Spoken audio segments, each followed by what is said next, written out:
Gangapur city education का hub है। पहले तो मुझे ये बताइए, वाकई में गंगापुर सिटी एजुकेशन का हब है या नहीं है? तो जितना मेरा इसमें अभी तक नॉलेज है, यदि हम इंडिया की बात करें, थोड़ा सा टॉपिक को गंगापुर पर आने के लिए इंडिया को समझना पड़ेगा। तो इंडिया में से आप यदि टाइप करेंगे, देखेंगे which is the top education cities of India, बिल्कुल, जिसको आप शिक्षा का हब एक कॉमर्शियल वर्ड कह सकते हैं, लेकिन जहाँ पर शिक्षा का स्तर बेहतरीन होता है। तो वहाँ पर नाम से होता है बेंगलुरु का, पुणे का, हैदराबाद का, दिल्ली का, मुंबई, चंडीगढ़, अहमदाबाद। यानी कि ये एक रिसर्च है पूरी। इनका नाम क्यों आता है? यहाँ पर देश के प्रतिष्ठित IITs कॉलेज बने हुए हैं, IIM कॉलेज बने हुए हैं, देश की ऐसी यूनिवर्सिटीज बनी हुई है IISR, जो कि बहुत ही अच्छी शिक्षा की व्यवस्था तैयार करती है।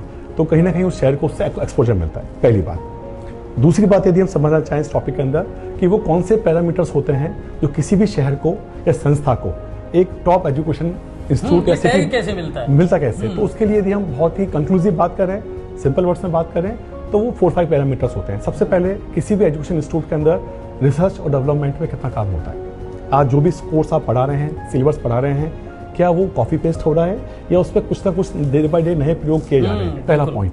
दूसरा पॉइंट होता है इनोवेशन, कि आप नवाचार कितने करते हैं, उसी चीज़ को आप किस तरह प्रेजेंट करके और बहुत खूबसूरती के साथ हमारे बच्चों को, लर्नर्स को आप बता सकते हैं। तीसरा पॉइंट कह सकता हूं मैं एक्सपेरिमेंटल लर्निंग्स, यानी सीखने के साथ नए नए प्रयोग करना और बच्चों को उस पर बहुत नए समय के साथ बढ़ाना। फोर्थ में कह सकता हूं कि समय के अकॉर्डिंग 21st सेंचुरी में आ चुके हैं, उसके अकॉर्डिंग वो सारी स्किल्स बच्चों को बताई जा रही, नहीं बताई जा रही। और पांचवा हम कह सकते हैं infrastructure, that is also very important parameter.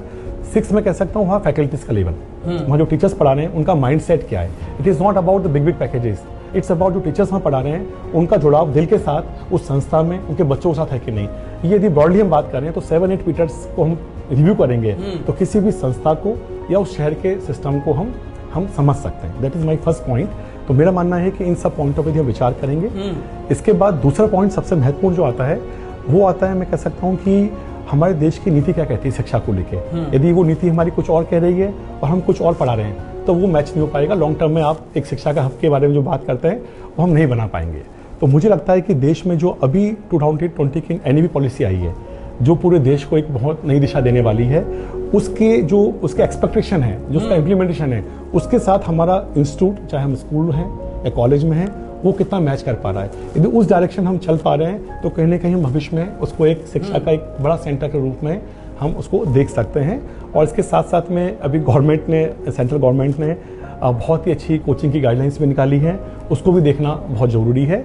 और तीसरा और लास्ट पॉइंट किसी भी शहर को जो शिक्षा का बना सकता है वो है कि वहाँ पर जो इंस्टीट्यूट काम कर रहे हैं और जो उनके डायरेक्टर्स हैं, जो उनके प्रमोटर्स हैं, जो ट्रस्टीज हैं, उनका विजन क्या है, उनका मिशन क्या है लाइफ का। सोच के साथ काम कर सोच ही विजन एक्चुअली बहुत बड़ा वर्ड है।